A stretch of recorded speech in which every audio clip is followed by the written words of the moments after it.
There's another type of slavery that we can't even escape. Social pressure. Society. What society tells you, and I'm going to speak to the sisters about this, akhawat. If I were to ask you what makes you feel pretty, many of our definitions would be not the definitions according to the Quran and Sunnah. Because according to the Quran and Sunnah, beauty is holistic.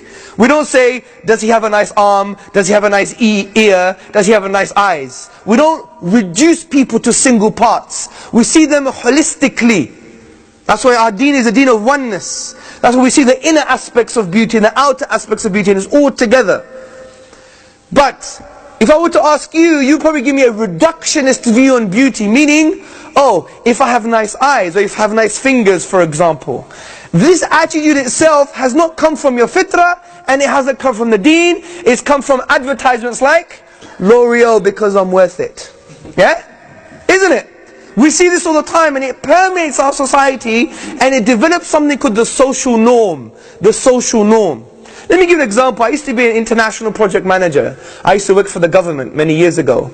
And I was a bit of a loudmouth, okay? This is why I talk now, yeah? And basically, we had a PA, a personal assistant, and she was wearing high heels, fair enough. And I'm not judging her, I just want to give you a reality of the example I'm trying to show. She was in high heels, and what I noticed was she had like 2 plasters over her heel, and it was slightly bleeding. And I asked her the question, what's wrong with you? Are you really comfortable in those? Yes. It makes me feel better about myself. I was like, are you sure? Are you really sure? Because if you ask your feet that question, they'll testify against you. So why do you think that should make you feel better about yourself? Because it makes me look good. Okay, good.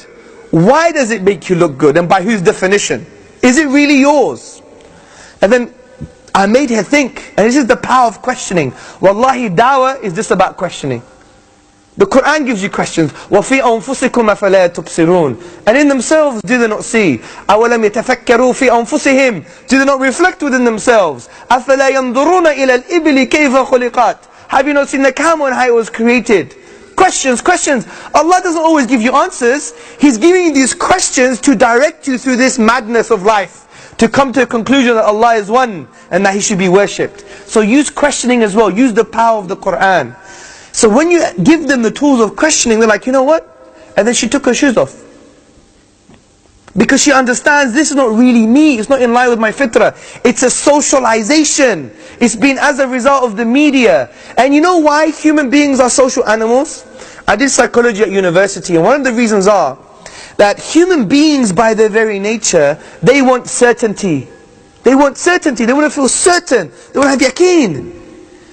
If they don't feel certain about something, including their own beauty, they go to society, because it's like almost like the most powerful thing around them, because it's a consensus, it's the masses, and they will adopt what the society says. This is why, brothers, how many of you have daughters? Put your hand up.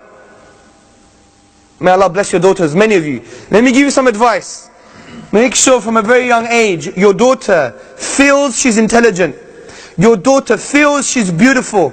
Your daughter feels she's beautiful outside and inside. Because if you don't, as a father, I know it's very hard because you're from the Asian subcontinent, words like love and being soft and nice is not part of the culture. Get over it. This is your jihad al-nafs. Because the sunnah is like this. The Prophet ﷺ used to kiss his grandchildren. He used to have mercy on them. He used to say, Ya Allah, I love so and so, so I love so and so. So at the end of the day, we have to break through this. It's not just good wearing beards, having long robes, and looking the part. But if our hearts are messed up, what is the point? Because even goats have beards. It's dead protein, isn't it? Now the reason we get reward because of the obedience, of the love of the Prophet ﷺ and Allah subhanahu wa ta'ala. But if inside it's not there, and this is why many of our youth are astray, because it's the parenting. Wallahi, the most important thing. So make your daughters feel pretty, make them feel intelligent. You know why? Because if they're uncertain about themselves, where are they going to go? To the social norm. It's a psychological process. It's very simple. And there's 2 processes for this. It's called informational social influence and normative social influence. And you don't have to know the technicalities in academia. The point is, it's almost an established fact, society counts. This is why in the sunnah, the Prophet ﷺ would go to the influentials for the da'wah. Because the tribesmen would influence their people. Do you see the social effect? So make sure our daughters and even our brothers, they feel confident with themselves, they don't have low self-esteem. I travel the whole world, brothers and sisters. And what I see from our youth, low self-esteem, no confidence, no ability to talk, no ability to say something good about the deen, have an inferiority complex. And it's not their fault, it's not the deen's fault, it's the parents. Wallahi, it's the parents. And we need to fix up. All of you are future parents. So we need to instill this confidence from the deen inside them. So they could be people who go out there and they are people of Tawheed. Because Tawheed, what does it do? It should make you think you could take over the world. That you could move mountains by the will of Allah Azza wa Jal. Why? Because this is real Tawheed. You know, we always think, uluhiyya, rububiyyah, asma wa sifat, all the categories of Tawheed. Yes, this is academia. This is academia.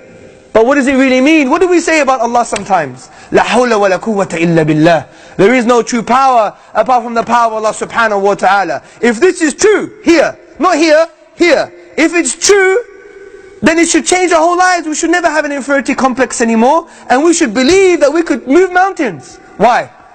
Because behind everything is the will and power of Allah subhanahu wa ta'ala.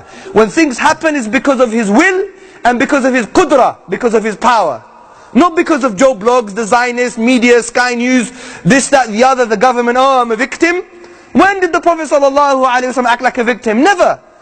Because they knew this basic principle of Tawheed. Nothing happens except via the will of Allah subhanahu wa ta'ala. Khalas. This is why the Sahaba, they had nothing. They didn't have the iPads, the iPhones. They didn't have computer systems, no technology, effective weaponry. They just had the Quran and Sunnah. They had Tawheed in their hearts. And there were a bunch of villages, equivalent in a contemporary sense. And they arose and they took over the world and spread the peace and justice of Islam. What do you think that was? Because they had great weaponry, they had interballistic missiles, they had nuclear weaponry, they had diplomacy. You think they had that stuff? They used to eat lizards. What are you talking about? It's because they knew Allah now.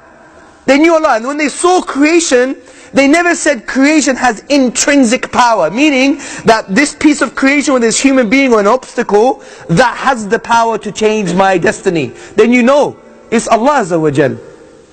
And since they didn't know the will of Allah, only Allah knows the will of Allah, then that gave them an infinite possibility. This is the empowerment of Tawheed.